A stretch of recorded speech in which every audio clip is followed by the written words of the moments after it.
This is the 19th Sunday after Pentecost. And in the Psalms, there is this reading. The heavens are telling the glory of God, and the firmament proclaims his handiwork. Day to day pours forth speech, and night to night declares knowledge. There is no speech, nor are there words. Their voice is not heard. Yet their voice goes out through all the earth, and their words to the end of the world.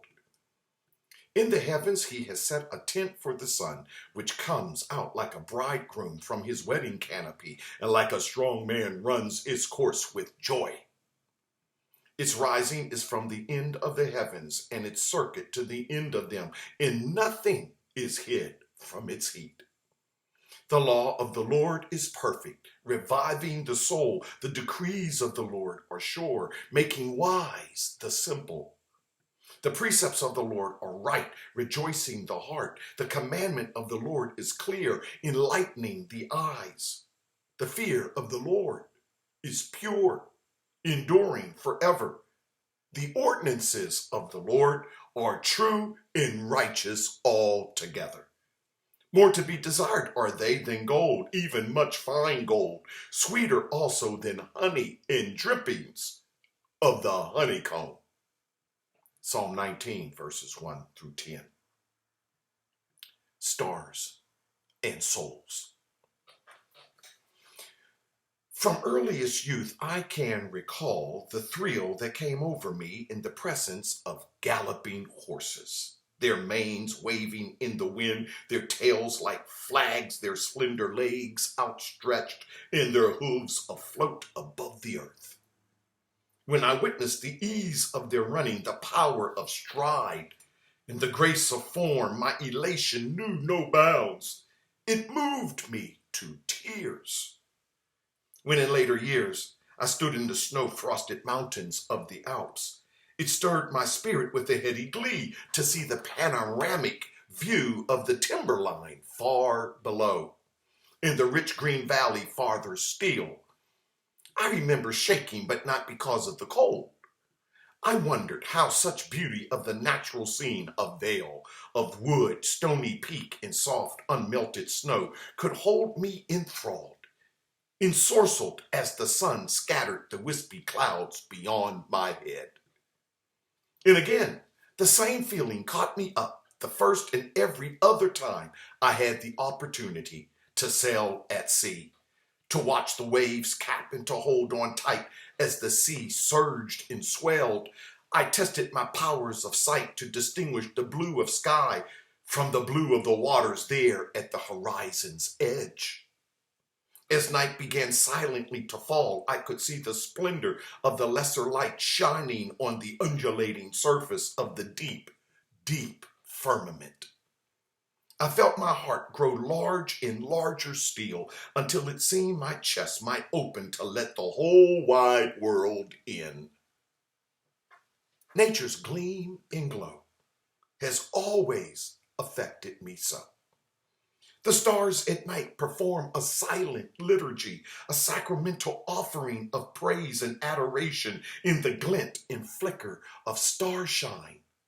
Each evening finds me standing in my front lawn, my head bent back in search of Cassiopeia, Andromeda, Gemini, and Sagittarius.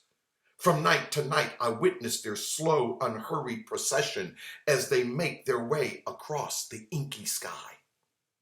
As one departs, another follows, as though the glory of the heavens had no end, no end, no end at all. But then by slumber's close, I know the new day has come as rose-fingered dawn touches the eastern sky. The darkened gray of early morn gives way to muted orange and flaming red. And then the green of grass appears in the sparkling spread of blue. That natural home of winged birds begins to shout at the coming of the new day's feast of labor and reward. My spirit rejoices, my soul exalts, and my mind bestirs itself to alert, intelligent wakefulness. From my first conscious moments of sense and sensibility until this present day of my ever-advancing years, My nose still burns to see horses race the wind. My mind still reels to see the curve and lift of the earth to kiss the sky. My chest still holds a heart that beats its syncopated rhythms to match the splash and swirl of foaming sea. My skin still loves the warming embrace of the noonday sun, the pelt of rain, and even in winter I yearn for the gentle fall of snow upon my nose and eyelashes. The whole of creation in cosmic splendor bespeaks the ineffable reality of the God who made it. But God did not stop there. God stitched and knit together in me and thee a secret council chamber, a parliament, a congress, a court of law by which to judge of right and wrong. God granted us a power to decide by a contract of will how to live in the world with others of and beyond our kind. How ought I to treat the caterpillar, the yellow jacket, the copperhead, and the sleek black panther crouched in yonder tree? What should I do to keep the forests in the Amazon, or preserve the waters plunge in mighty cataract at Victoria Falls, what the locals there more aptly named thundering smoke? I feel the tug of law upon my febrile mind and my inept heart, a law that urges me to care for crocodile, for wolf and bear. It makes me mindful of the whale in the Bering Strait and the manatee off the shore of Patagonia. And if the law within binds me taut with the care of the earth and all the other worlds that spin and collide, how much more does it bind me to the God who made them, every one, and to my fellow creatures, composed as I look to the law as the psalmist has made it known to us, its qualities, purposes, and effects. God's law is pure, true and perfect, says he. It measures and aligns the soul with righteousness, for a soul defiled with wrongdoing is like a moon adrift from her planet, a world unyoked from her star. A soul unmoored from justice is like a ship without an anchor, marooned at sea. For the law alone lets the soul be free. Consider now the outcome of the soul unbridled, the soul unlifted, the soul unsured, and without the shine of inner light.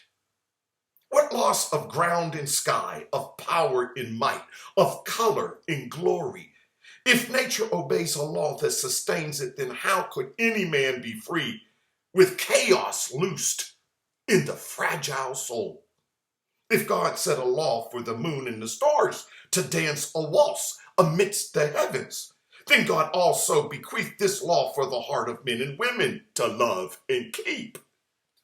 Thou shalt have no other gods before me.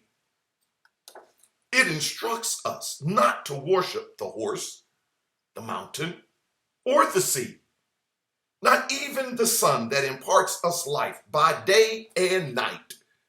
That worship is false and always will be, which raises the creature above the creator. It is idolatry. Calves of gold, coins of gold, and ingots of gold are insensate, brute, and stupid. They do not respond to prayer. They cannot impart grace or care. The one who worships gold makes a poor thing of her soul. But the psalmist never sang so true as when he sings that the ordinances of the Lord are more to be desired than even much fine gold. That the power of God's law revives the soul. For a mind like mine, I should welcome the opportunity to draw near to God through God's sure decree. For as a simple man, I would gladly trade ignorance for wisdom in any day. For the students among us that will be among us, let me say how delighted I am in your presence at university. What a wonderful blessing it is for you to imbibe the law that governs the conditions for all animate and inanimate things, the law of stone, the law of water, and the laws that govern the squirrel and the bat. Nature has its law by physics, by biology, and by every other science, each and every one of them. But they are silent. The law that makes 3 and 7 to come to 10 does not shout, it whispers, so that even the deaf may sense its pure design. The law that makes the worlds to spin, to have an axis and a tilt. The law that makes all worlds into a royal court, to honor a solitary star. That law does not thunder nor quake. These laws are silent, but they call to you just the same. God has given you mind with which to think, to search, to research, to study, and to speculate, to figure and to configure until the law is clear.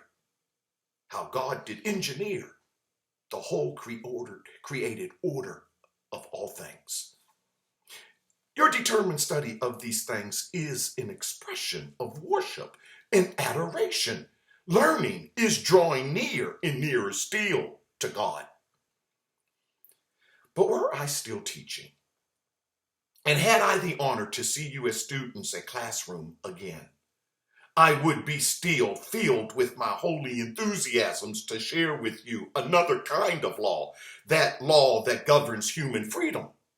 To be free is not, as one student once put it to me, to be able to do whatever one wants. That is not freedom, but license. Freedom is the recognition of a silent law that empowers freedom and through which freedom becomes something majestic and, dare I say it, something divine. In freedom, divine thirsts and hungers for this above all things else: justice in the morning, justice in the noonday, justice in the evening, and justice still throughout the whole night long. A heart that rejoices in the ordinances of God is a heart that yearns for the good of others, that sees in God's commands a bridge to the heart of one's neighbors. You have come close to God's purpose when you have noticed that the precepts for the soul declare that the soul is never alone. There is no soul that could ever know that it is soul without living in community with others. And so I say with Immanuel Kant, that wise old Prussian thinker from the 18th century, that two things fill me with wonder and awe the more often I consider them: the starry heavens above me and the moral law within me. The psalmist sings that in the heavens God has set a tent for the sun, which comes out like a bridegroom from his wedding canopy and like a strong man runs his course with joy. Look now, from the sun up there to the soul in here. If you tend her well and keep God's law, you may find she shines brighter than a whole galaxy of stars. Amen.